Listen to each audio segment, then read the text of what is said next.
Yasmine Reda a parlé sur l'affaire de Lolo Beauté. Elle a dit ceci. Si Lolo Beauté avait déjà utilisé la cire, elle n'allait jamais se filmer en direct. Car ça brûle. On ne sait pas à quel moment on peut et les jambes. Sinon, on n'a qu'à se dire la vérité. Même moi-même aussi, j'ai pensé à la même chose. Je me suis dit, aïe, ça c'est la cire. Déjà pour enlever, c'est compliqué. Pour mettre, c'est compliqué. Hein? Après, il faut comprendre Lolo Beauté. Lolo Beauté, d'après ce que j'ai vu en fait sur le méta, c'est une personne qui a longtemps vécu au village. Donc même le miel, elle-même, elle le disait, le miel même, elle ne connaît pas le miel. Elle confond le miel avec le jus d'ananas.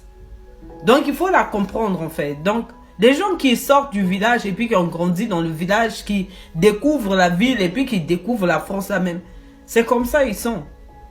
Après bon, elle faisait la promo. On va faire quoi encore? Mais bon, peut-être qu'on lui a mis du charbon, on a écrasé du charbon et puis on a mis l'eau. Et elle voulait faire comédie comme quoi elle mettait la cire. Déjà, c'était pas la cire. C'était le charbonné, on l'avait mis. Mais bon, c'est sa vie. Oh. Nous, on voit seulement. Elle a montré. C'est pour qu'on fasse quoi? On a vu. On a visité. La couleur, oh, jaune, oh, noirâtre. Oh. On a seulement vu. On va faire quoi encore? Ça vraiment l'intervention de Yasmine Reda Bati. Mais sinon, c'est vrai. Hein? La description d'une de ses photos sur Instagram, Emmanuel Keita a tenu à donner un conseil aux femmes. Elle dit ceci. Elle dit ceci. Ne soyez pas le genre de femme, lorsque vous ouvrez la bouche, on a plus envie de vous faire un check qu'une bise. Un minimum de vocabulaire correct, ça rend tellement plus désirable qu'un jean taille basse. Personnellement, je suis d'accord avec elle sur le fait que c'est vrai qu'il est joli de voir une femme qui s'exprime correctement sans aucune once de vulgarité dans la bouche, qu'une femme en fait qui est tout le temps vulgaire et qui dit souvent des gros mots à tout bout de champ. Mais est-ce qu'on pourrait dire également la même chose des femmes, par exemple, qui laissent leurs organes sur Internet, dehors, sur les photos ou encore sur les vidéos? Organes, par exemple, décotés, des trucs comme ça et tout.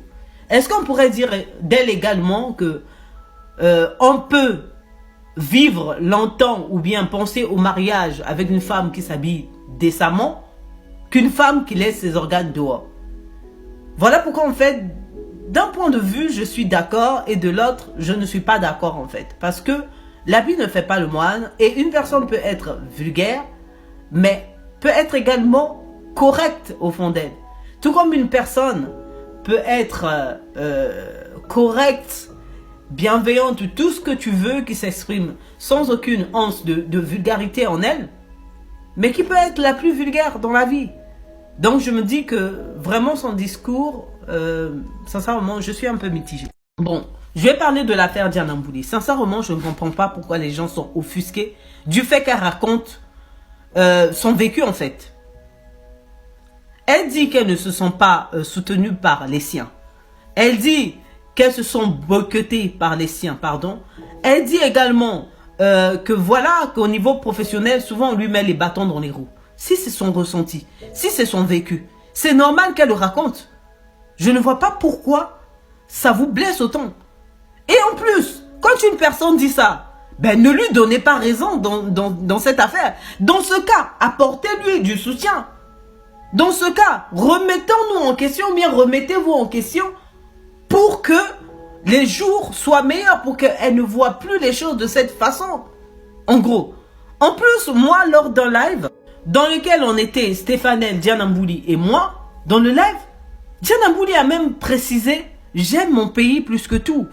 Et je suis fière de porter les couleurs de mon pays. » Elle n'a jamais détesté le pays, elle n'a jamais renié son pays, non.